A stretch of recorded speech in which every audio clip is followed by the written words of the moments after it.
What happens when one man dares to bring together the titans of reggae? When legends like Toots Hibbert, Gregory Isaacs, Luciano, and Michael Rose share the same mic? That's not just an album, that's history in the making. And the man who made it happen is Ralph Sall. With the mighty Rootsmen, he created reggae's own traveling Wilburys, a dream team of voices and rhythms that the world thought it would never hear together again. And with the Kingston Lions, he gave the spotlight back to the unsung studio kings, the players behind reggae's golden era, now reborn with fire, fidelity, and soul. Yes, this is the same Ralph Sall who's produced blockbuster soundtracks and Hollywood hits, but in reggae, he's something more. He's the bridge between past and future. The architect who honors the roots while building the next chapter. He's not just a producer. He's the super producer reggae never knew it had until now. And now, Ralph Sall steps into the Reggae Hour. Don't miss this exclusive interview, October 7th at 7 p.m. Central. Tune in on iHeartRadio, Amazon Music, Apple Music, and at reggaehour.com. This is more than an interview, this is a reggae revival. Don't just hear about it, be part of it. Ralph, how you doing this evening? It's great to have you on the show. Thanks for having me. Always look forward to talking about music, and it's always interesting. So, I'm here and happy to get going. All right. I appreciate you joining us, man. And you got to start by taking us back, man. Like, what first pulled you into music, and how did your early family life shape that journey? I honestly can say music has been part of my life since I was like the littlest kid.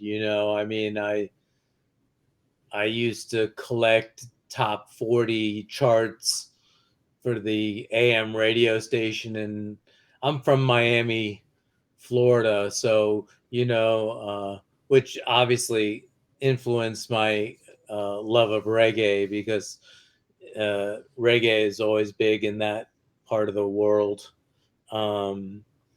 But it just started when I was a little kid, got like becoming a big record collector from a young age. I can remember having, Bob Marley, Catch a Fire, and Natty Dread, and Burnin', and Rastaman Vibration, all of those when they were new. And really got into all sorts of music. I when I finally became old enough to make records, I was never limited by a particular genre. So I've jumped around from pretty much everything you could think of, whatever caught my fancy at the moment is what I would do. I've been lucky that way. All right, man. That's right. That's where you let the creativity spark your interest. You don't let the work drive you. You let the creativity drive you, and that's what I love and how you can cross genres. But after you cross so many genres, what made you come to reggae? What called you to reggae as a producer? Well, I, as a kid, had all the classic reggae records. I just collected them, so I always liked them. I always had them playing right next to whatever classic rock was going on, and never really put boundaries in between those things. And I think the first reggae record I actually ever made, uh, I did a session with Ika Mouse that never came out, but the first one that came out was a session I did with Burning Spear for an album I made called Dedicated, which was songs of the Grateful Dead. And I got Burning Spear on that, which was my first recording experience in Kingston, and was back several times since. Oh man. How do you like? How do you reconcile like when you was a youth? Did you ever think that you would ever be growing up to produce some of the greatest musicians that ever touched this genre in any music genre? I never, I literally grew up as a super fan of music. And after I went to school, I moved to LA and started my career in the movie business. Uh, but when I decided to leave to make records, uh, it was because I had been involved in some soundtrack work on movies that I worked on, and uh, saw that it was something I could actually do. You know, when I was young, they all just looked like heroes to me. Like how could I actually do that? Until I was here, and I was like, okay, I can actually do it. And was lucky, and I've produced hundreds of artists over the years, and it's been a fun ride. Oh man, I bet it has. I mean, like after all those years, you seen all these the music change. You seen the artists change. Which era do you actually say was like the era where you believe they had it? They had it. They had they had the knowledge, they had the business, everything was just a perfect ecosystem. Well, I mean, as a fan, I grew up, you know first with classic 60s rock, the Beatles, Rolling Stones, uh and then I was into 70s and 80s and 90s, and I started making records in the late 80s, early 90s. I still was a fan, and I think that a large part of the success that I've been able to have over the years was because I never lost the fan gene. I've always been a fan, and when I work with big artists, I'm always trying to get them into a space that probably was close to classic things that I remember them doing. And um, there's always music going on in my head. So, in terms of being a professional, I would definitely say um, I loved working in the 90s, probably the best. It was kind of a era where there were so many bands and so much music going on that it just was nonstop. But as I like to say, my favorite project is the next one. So we'll see what comes I next. hear that. Yeah.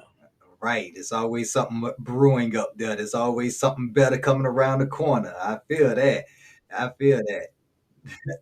Now, when you had the mighty Rootsmen turn rock legends like Fleetwood Mac and Tom Petty into reggae classics, what inspired you in the moment to produce that?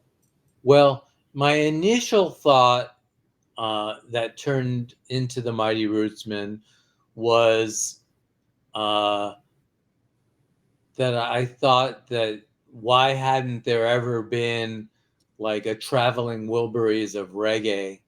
Like, I didn't ever remember a superstar collaboration in the reggae field. So that made me think, why don't I try to put that together? And that's what I did. you know, I mean, Yeah, yeah, you did. uh, getting Sly and Robbie, and in fact, reuniting the classic band Word, Sound, and Power, who had backed Peter Tosh, who happened to have been the first concert I ever went to in my life. Oh Um, yes. uh, and always stayed with me. Uh, I started. I think I might have started with Sly and Robbie. I'd worked with them before, and then brought in Mikey Chung and Robbie Lynn. and you know, got the band back together. Now, I don't think they played as Word Sound and Power in like 25 years or something since before I Man, did that. Um, but then it came time to picking vocalists, and I think my first call was to Toots, uh, simply because when you think of reggae vocals, I mean, who's better than Toots? I don't think right. anybody. No Um, one. so you know, uh, I reached out to Gregory Isaacs, and was lucky to get him involved in the project. It was the tail end of his um, career. He wasn't the healthiest person, but I was able to get him on a bunch of the tracks before he had to bail out. And then I got Luciano to sit in on the tracks that he couldn't make it in for. And then, of course, um, I included Michael Rose as Black Uhuru was a big favorite of mine back when they were dropping their classic albums. And I thought that would make a great group. And, I think it did. Of course, when I started making the record, mixing the record, I got all the vocals down. It always became difficult for me to mute anything Toots did because because his vocals are so spectacular. But the concept was a vocal trio, so um, he fit in well to that, and uh, I think it came out pretty well. Oh yeah, and I mean, you heard the critics so far. They loving the way that you was able to bring all these powerhouses together, and just to be able to get Gregory Isaacs at the time that you was able to get him. Like, how was that? How was that like? Did you ever get to like chill with them in the studio or go out to eat with them or anything like that? Get some last minute with them? I was with all of them in the studio, and you know, we first started laying down the rhythms with the band, and got pretty far with the songs that I had picked before we started trying to do vocals.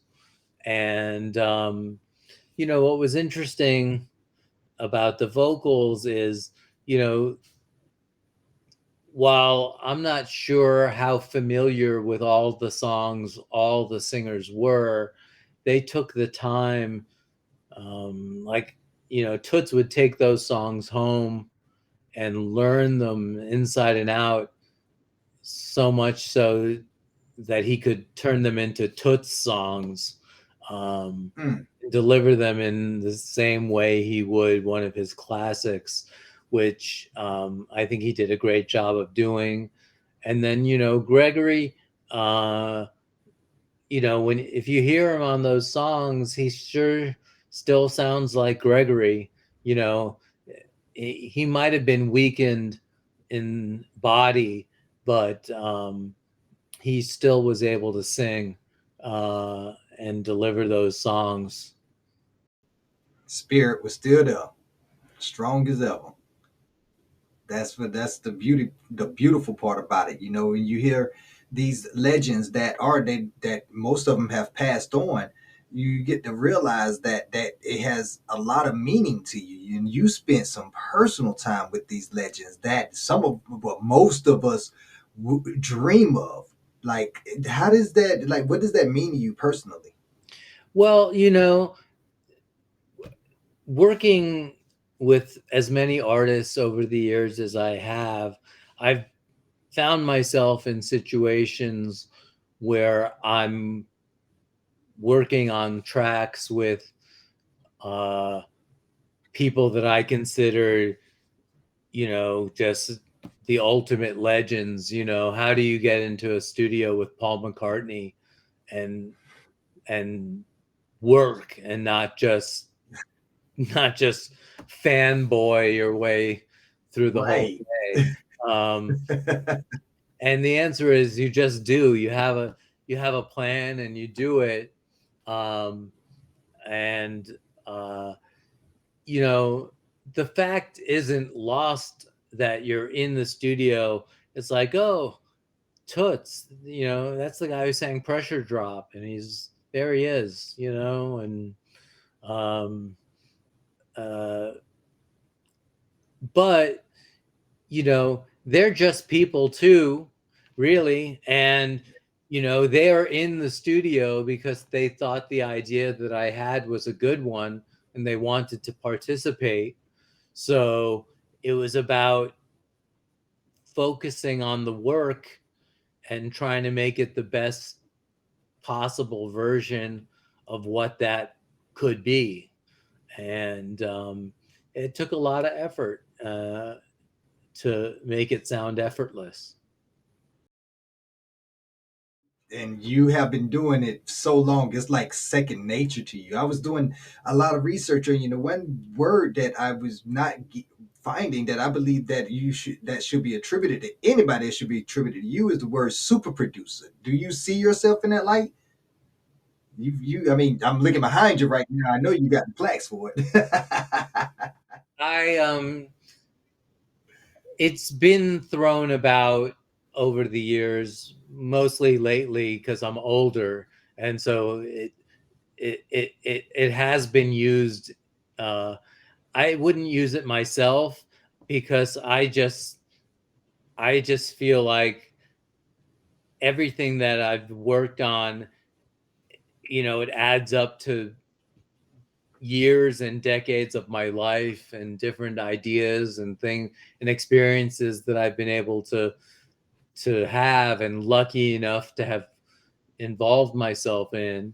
And yeah, sure. I mean, once you've produced that kind of catalog, um, other people have written about me as super producer, uh, but I just think of myself as a fan, like I said, and you know, I've been lucky enough as someone who's a lover of music and different kinds of music to also be able to be business savvy enough to be able to conceive of and execute projects that bring these things to life. And, you know, it's interesting because obviously, um, the Mighty Rootsman is sort of like the traveling Wilburys of reggae. And it was just an idea that crossed my mind. And it stuck with me long enough to put it together and make it a reality. So, you know, that's the same with a lot of the records that I've made. They've, or people that I've worked with, you know, not afraid of picking up the phone and calling people to see if they want to participate in things. And I was lucky enough to do so many movie soundtracks with various artists over the years that just so many people have been involved in my story that I share with them. That you know, you keep doing it for a long enough time, the list gets pretty long. You know. Definitely. Definitely. I mean, you got an extensive list and you don't find too many people with lists like that. We was just talking about earlier in one of my other podcasts how Bob Marley's Legends album finally, well, not finally, but has hit 1,200 weeks on the UK charts. And you start looking at like the power behind that. Like people are still purchasing this album to the day by the hundreds every day. And then you look at the work that you've put in, and it's like it's up right up there with in that same that same level. You have an extensive catalog that has attributed, and you can. And the one thing I wanted to say thank you for saying, because a lot of people lose sight when they get into the music industry that they were a fan first, and you have reiterated that several times so far, and I just want to thank you for that, because when people get in the music industry and they let them checks start flowing in, it construes or it messes up their vision, and then they start producing work that doesn't resonate with the people anymore. What kind of advice would you give to somebody who feels like they're falling down that trap or falling into that void where the money is like driving their art versus their creativity? Well, I wouldn't know because that's just never been my way. I just don't think that way. I think success has come because of the fact that I've been able to take like a young person's love and fandom of different musics, and when I was able and lucky enough to have the ability to make the records and get and make a living out of making the records, I never lost why I was making the records. There were always so many of them were driven by my initial fandom. I mean, the whole idea that I basically invented the concept of the tribute album, many decades ago, that really came from me dreaming of ideas that would be cool to hear, that I thought would be fun for me to hear, and nobody else was putting them together. And I encountered initial skepticism from the record labels when I started, but once I was able to get, you know, I I, I think I had mentioned that the Grateful Dead tribute record that I made, that was kind of one of the first major label tribute album like that, and it was a big hit, and it sparked a whole genre and got me to make lots of records like that. Um, and they all are born out of fandom. The fact that I'm able to go in the studio and make the record is another thing. Like, maybe there's a lot of people who can't do that. But since I'm lucky enough to be able to do that, and have done it for decades and decades, I would say that I still am a fan. I go to shows all the time. I follow music still like I was, 12 years old. So, you know, um, if you're able to to be that kind of like, I lived and breathed I had a huge, like I said, I had a huge record collection. I lived and breathed it. I knew all the songs, and I knew who sung them, and I knew all the bands, and I turned that around, and as a professional became one of the biggest music supervisors in the movie business, putting music in movies. And that also only would have happened if simply because I was a fan and knew songs that could make moments happen in movies that were special. Um, so I think it's a little bit of like, figure out what you love, and get really good at it. you know Right. Right, man. I wish I would have had your story when I was young, because my mom used to tell me. I used to tell her all about the new latest songs that came out. Not only who sung them, but who produced them, who they sampled, and all of that. And she used to look at me. Why do you have all this useless information in your head? And I would have been able to turn around and be like, because I could have been like Ralph Sall and been producing all of the greats. What you mean? well, also don't listen to your parents as much, because my my parents thought that was pretty useless knowledge too. It turned out not to be pretty useless knowledge. I'm telling you, I mean, you pretty much started a whole genre and inspired generations of people. I mean, you can't get no more useful than that right there. Oh yeah. Now, when it comes to blending heritage musicians with like new vocalists, was that like your way of bridging the generations in reggae and Were you talking even about the in Kingston other Lions? genres?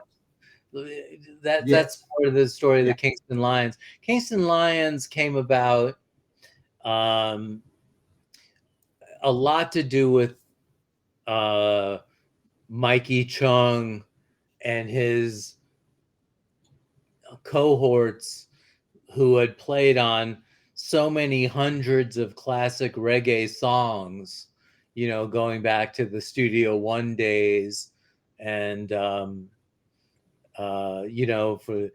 like Boris Gardner and Patrick McDonald and Mikey Boo and Sticky Thompson, and if you counted the number of reggae classics those guys had played on, I mean, it's innumerable, really. And I thought the focus for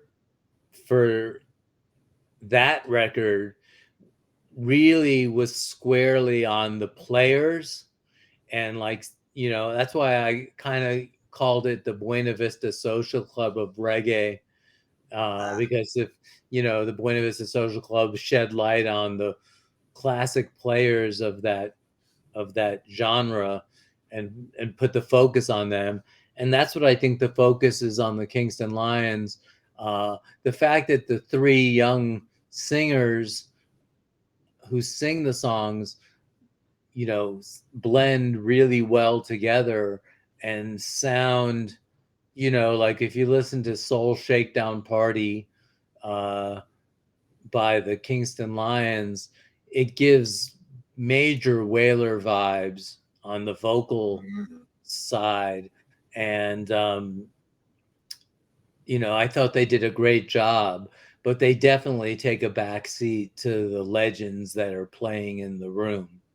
Um, you know, I I was trying in that instance to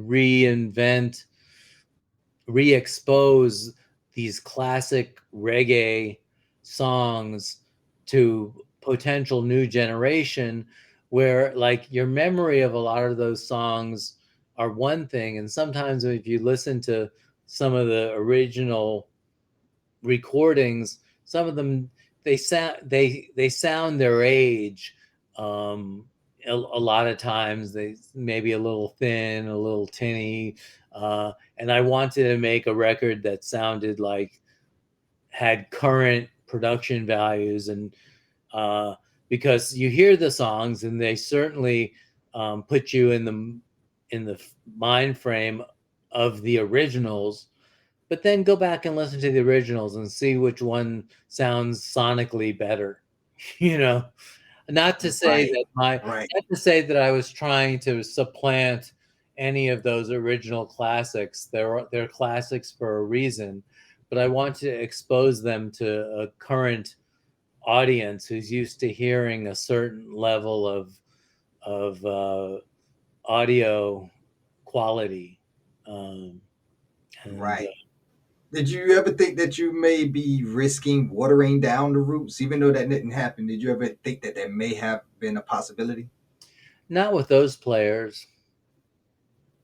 I mean, the Roots were in the room, you know. I mean, Right. they were there, They could go on and on about like, classic album about of classic album that they were responsible for. So I felt I was, you know, in many ways setting it up. I, with Mikey, we together picked a song list of songs to visit during those sessions, and I really let the players play. Sometimes the value of a producer is what you don't say in the moment, because you don't want to ruin the moment. Sometimes producers feel like they have to talk and put their stamp on everything all the time. But, when you pick the right players, put them together, and let them start playing, I want to hear what's going to happen when that happens. And then if I have some helpful comments here and there, I'll chime in. But, you know, a lot of what you hear, it was really the organic talents of the legends that are in the room. Right.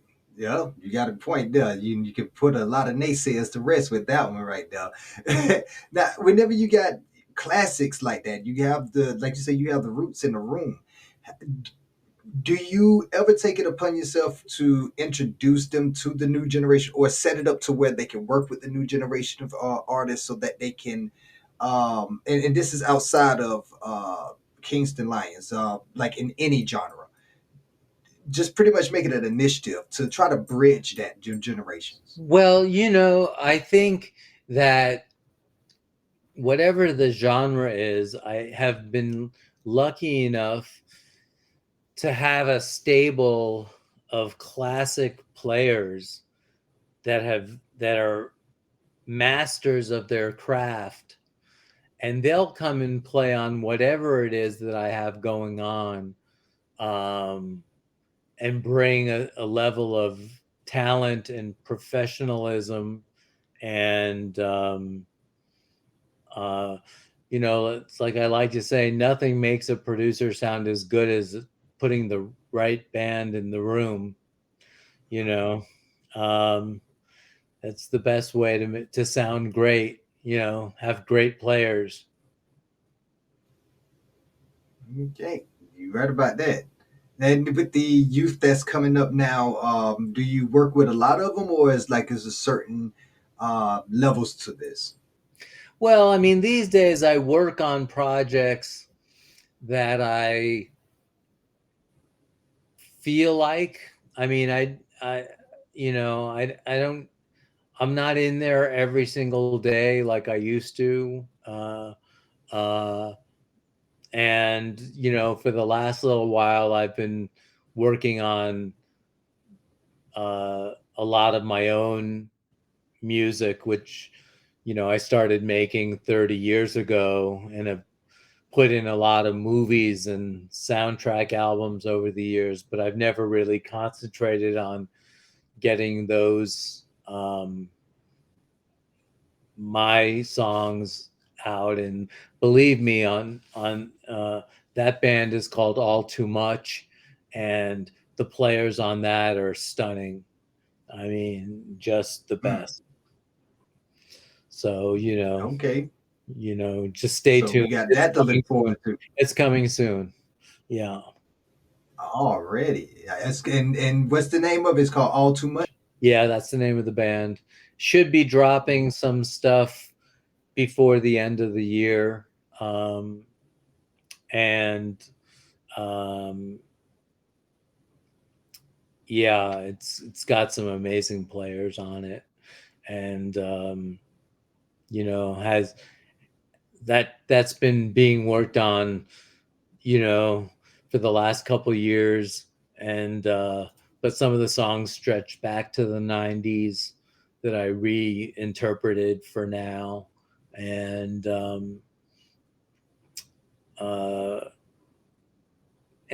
uh, it's just one of many of my current projects that are awaiting release.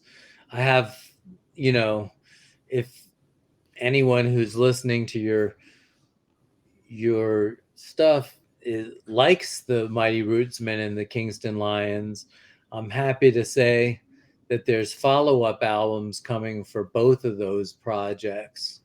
Um, Okay. in the Probably in the earlier part of next year, or spring, I would guess, next year.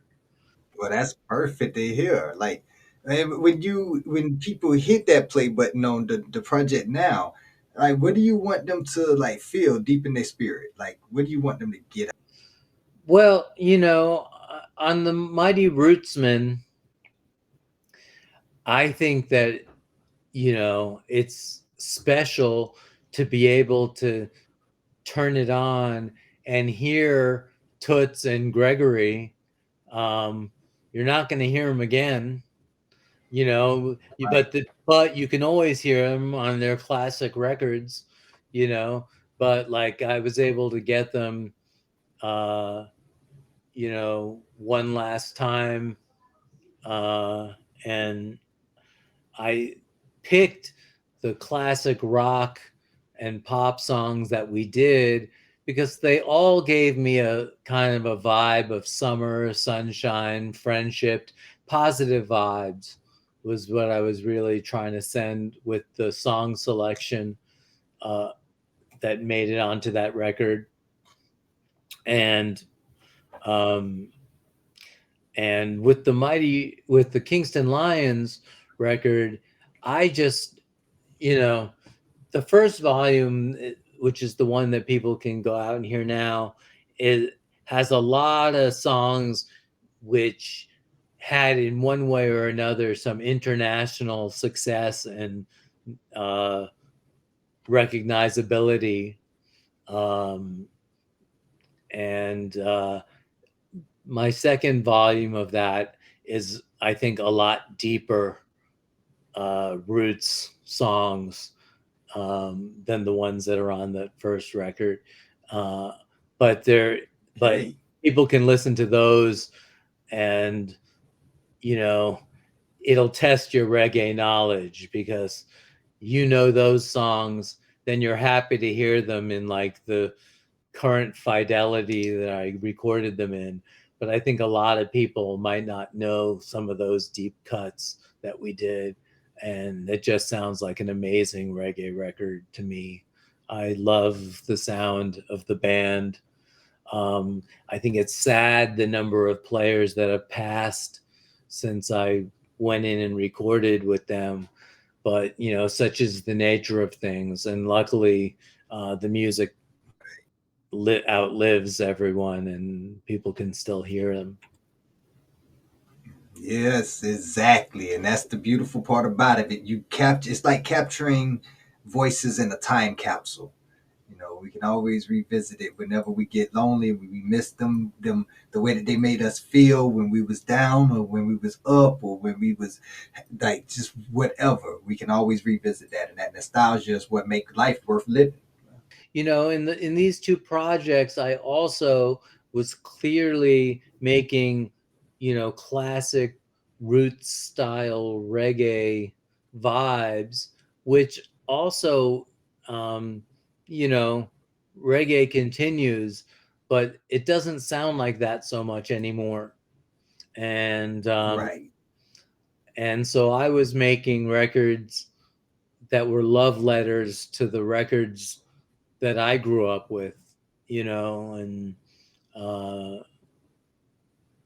loved. And, I think that's a little bit of why you can't ever find you can throw a rock and hit anyone and they'll have Bob Marley legend.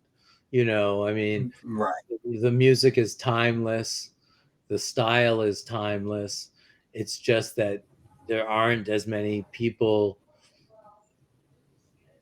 playing in that way. I mean, even I can remember going down to Kingston in the early 90s to work with Sly and Robbie on something.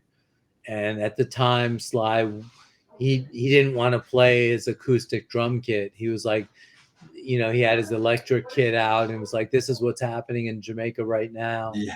And I was like, yeah, but, I didn't come all the way here for what's happening today. I came I Right. came because you're Sly Dunbar and like you can play the kit like nobody else. So let's try to do that, you know. Uh, Right. Right. but it's different when you're a session player like that who, you know, continued to make hits, when it became a little more electronic in the 80s and 90s. He certainly, worked with those rhythms, and Um, it's just not where my love is more uh, the organic roots sound uh, of reggae, which I think will never get old. Right. And you're keeping it alive. You're definitely keeping it alive. And real quick, do you think we'll ever return? You think there'll be a wave of new generation roots that go back to the roots. Well, it would be nice to see it happen. It's just, I think if you're chasing current hits, it's just not the sound of, it's not dance hall. It's not influenced by hip hop as much as the things are today. Um, do I think those songs are going to be around 50 years from now? I don't know. Every generation has their nostalgia, but I doubt it. Right, right, Are they? exactly. You know, the second you put on, you know, Bob Marley's first Island record and hear Concrete Jungle, you're in Mm, it, and I was in it for life at that exactly. point, and I don't get the same feeling from a lot of those the more current sounding things. I mean, you may have a hit today, but 50 years from now, the proof is in the pudding.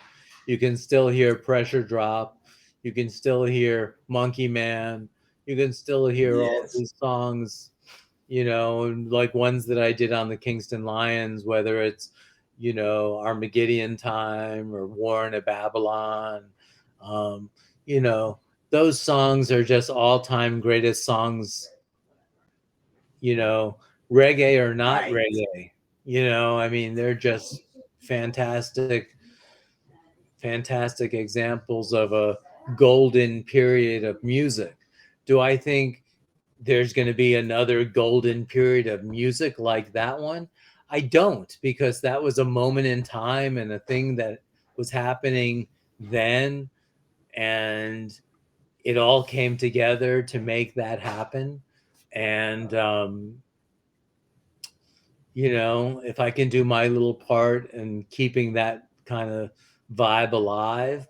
But, even in the early 90s in the US, there was a period where there was a lot of kind of pop reggae hits that, that, Yeah. I mean, I produced one with the band General Public, uh, a version of the song Okay. I'll Take You There.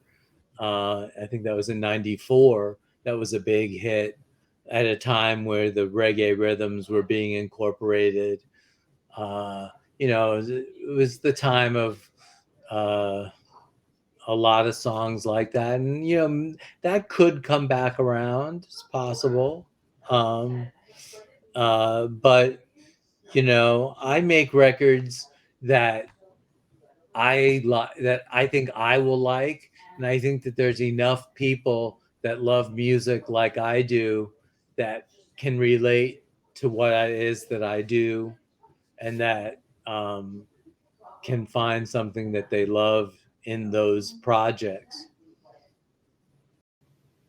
Oh, definitely, definitely. I mean, like you said, once they put on that roots, I mean, they could be listening to this new age right now, and then soon as they get introduced to that roots, because that's how Pandora's set up. You think you're gonna be listening to Vibes Cartel or Coffee for the whole stretch, but once they get played out and you just let that play, that roots start kicking in, and then you're never gonna go. You're really never gonna go back. You're stuck in that. It's always gonna be a part of you. So definitely want to say thank you for re. Oh, go ahead. No, I'm sorry. Go ahead. And I was going to say that, that reflects my personal preference, and I like to think that I'm in tune enough that like the things that I like have a broad appeal to people. And I think if people get a chance to hear those records, they will embrace them. Definitely, they definitely will. Definitely. So you say you was working on yours. Like, let us know a little bit more about what else you got going. You're working on your music, and you also got other projects that's in the play right now, or you just relaxing and working on yours. I've got the